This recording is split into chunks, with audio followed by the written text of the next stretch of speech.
नमस्कार दोस्तों। 69,000 शिक्षक भर्ती के लिए एक बहुत ही इम्पॉर्टेंट आदेश यहाँ पर जारी किया गया है और इसकी जो कॉपी है वो सचिव के द्वारा सभी जो जिला बेसिक शिक्षा अधिकारी हैं यानी कि समस्त जनपद उत्तर प्रदेश के लिए ये जो पत्र है ये भेजा गया है।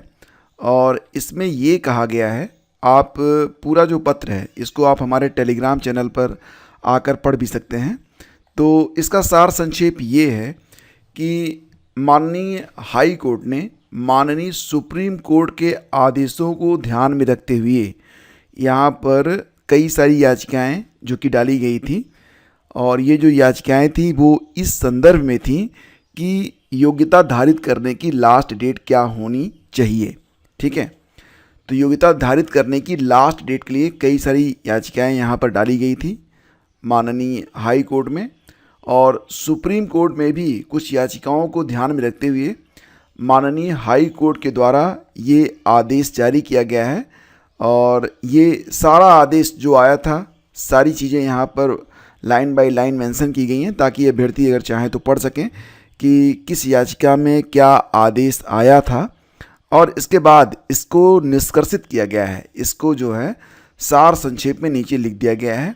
और ये जो सार संक्षेप है इसको पढ़ने के बाद जो निष्कर्ष निकलता है, निष्कर्ष ये निकल रहा है कि जो भी एस्पिरेंट 69,000 शिक्षक भर्ती में आवेदन किए हुए हैं, अगर उन्होंने यहाँ पर 22 दिसंबर 2018 तक जो भी उनकी शैक्षिक योग्यता है या फिर जो उनके शैक्षिक प्रशिक्षण अभिलेख हैं, अन्य आवश्यक अभिलेख हैं, रजिस्ट्रेशन है, ये सारी चीज़ें जो हैं वो 22 दिसंबर 2018 तक उपलब्ध होना अनिवार्य है। इसके बाद अगर उनका कुछ भी है, मतलब इस तारीख के बाद अगर वो योग्यता धारित करते हैं या उनका कोई सर्टिफिकेट ऐसा है जो कि 22 दिसंबर 2018 के बाद का है, तो वो मान्य नहीं होगा और फिलहाल अब उनकी नौकरी जो है वो जाएगी। ठीक है, तो ये आदेश यहाँ पर जारी किया गया है। तो इसका एक मतलब यहाँ पर और भी निकलता है और वो मतलब आप बिल्कुल क्लियर यहाँ पर समझ सकते हैं।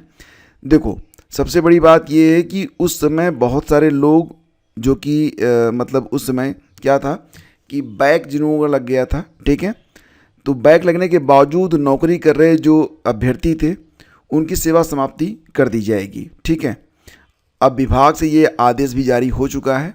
दूसरी बात ये कि ध्यान रखना आप लोग कि दिनांक 22 दिसंबर 2018 तक शैक्षिक प्रशिक्षण अर्हता अनिवार्य रूप से पूरी होनी चाहिए, अन्यथा की स्थिति में सेवा समाप्त कर दी जाएगी। तो प्राप्त जानकारी के अनुसार ऐसे लोगों की जो संख्या निकल के आ रही है वो लगभग 150 से 200 लोगों के बीच में है।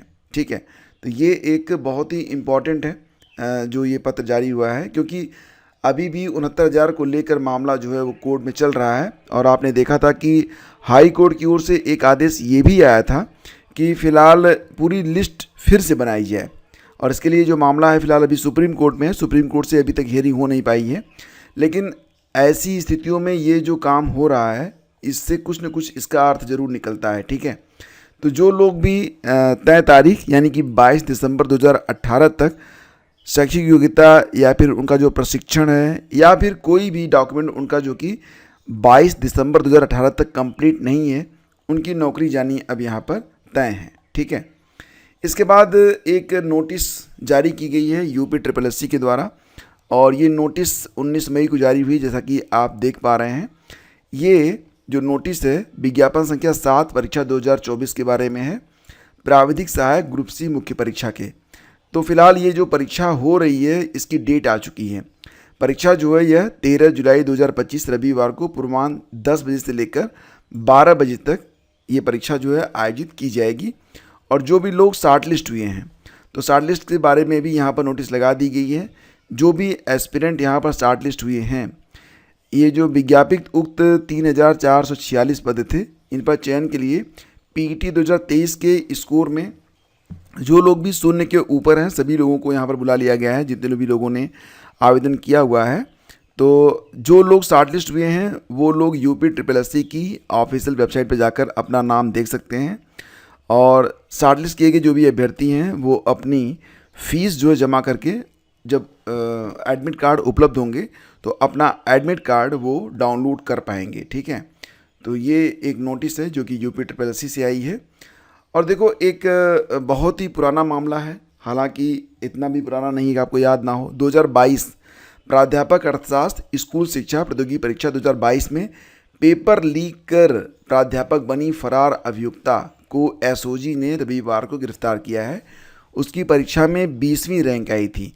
तो ये जो भर्ती हुई थी राजस्थान की भर्ती है, और एक तरीके से यह PGT की भर्ती है, पोस्ट ग्रेजुएट टीचर की भर्ती है, जो इसमें आप इंटरमीडिएट में प्रवक्ता के तौर पर पढ़ाते हैं। और ये जो भर्ती है यह RPSC के द्वारा कराई जाती है, राजस्थान लोक सेवा आयोग के द्वारा।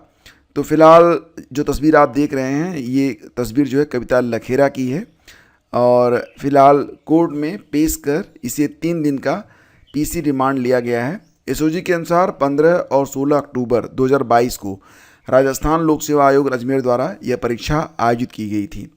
परीक्षा से पहले पेपर लीक होने की सूचना मिली थी, जांच में सूचना सही पाई गई। इसके बाद 10 अप्रैल 2025 को SOG थाने में मामला दर्ज किया गया। पहले इसके भाई को गिरफ्तार किया गया, जिसने जुगाड़ लगाया था, यानी कि जो भी नकल माफिया थे उनको पैसे देकर पेपर खरीदा था। अब फिलहाल ये इसकी बहन, मतलब जो दीपा लक्षकार है उसकी बहन कविता लखेरा, ये फरार थी, अब ये भी पकड़ में आ गई है। तो प्रारंभिक पूछताछ में सामने मामला ये आया है कि कविता ने अपने भाई दीपक के जरिए पेपर माफियाओं से 25 लाख रुपए में परीक्षा से पहले पेपर खरीदा था, और परीक्षा से एक दिन पहले कई अभ्यर्थियों को एक स्थान पर रुकवाया गया जहां उन्हें पेपर पढ़ाया गया था। फिर परीक्षा शुरू होने के कुछ समय पहले परीक्षा केंद्रों पर भेजा गया था, और फिर ये टॉप 20 में आ गई थी। इसके पहले इसने कई परीक्षाएं दी थी जिसमें चयनित नहीं हुई थी। ठीक है, खैर, बुरे काम का बुरा नतीजा हमेशा से होता आया है।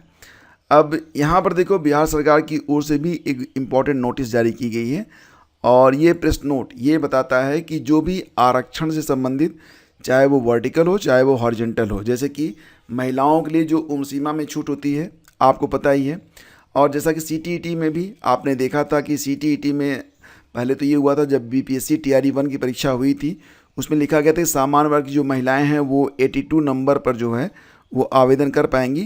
क्लियर नहीं लिखा गया था कि कितने नंबर, लेकिन 82 नंबर यहाँ पर माना जा रहा था।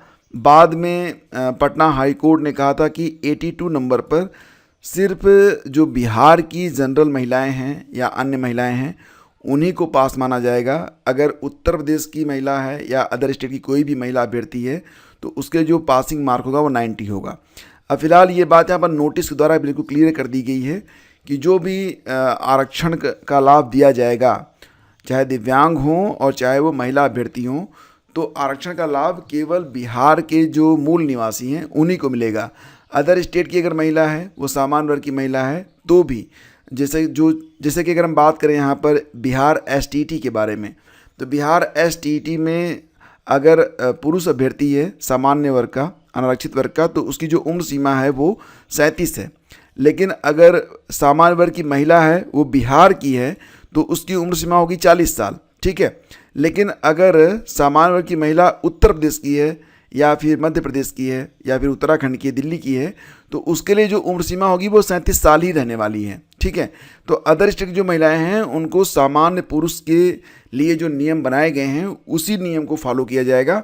महिलाओं को जो छूट मिल रही थी, ये सारी छूट जो है वो अब केवल बिहार के जो एस्पिरेंट हैं केवल उन्हीं को मिलने वाला है।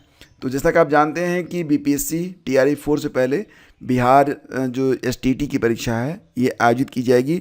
बहुत ही जल्द आपको नोटिफिकेशन देखने को मिल जाएगा, और इसके बाद आप चाहें तो फिलहाल तैयारी आप चाहें तो अभी से स्टार्ट कर सकते हैं, क्योंकि जितने अधिक अंक रहेंगे आपके उतना ही बेटर रहेगा आपके लिए। ठीक है, पासिंग मार्क 50% रहता है। 150 अंकों की कुल परीक्षा होती है, और 150 में 50% यानी कि 75 नंबर प्राप्त करना आपके लिए कंपलसरी होता है। ठीक है, तो ये सारी अपडेट्स है friends. Thank you so much for watching this and joining to us. आप चाहें तो टेलीग्राम चैनल पर हमसे जुड़ सकते हैं, और अगर आप चाहें तो हमें X यानी कि ट्विटर पर भी फॉलो कर सकते हैं। दोनों के लिंक आपको पहले कमेंट में मिल जाएंगे। तो शीघ्र ही मिलते हैं एक नए वीडियो में। Thank you.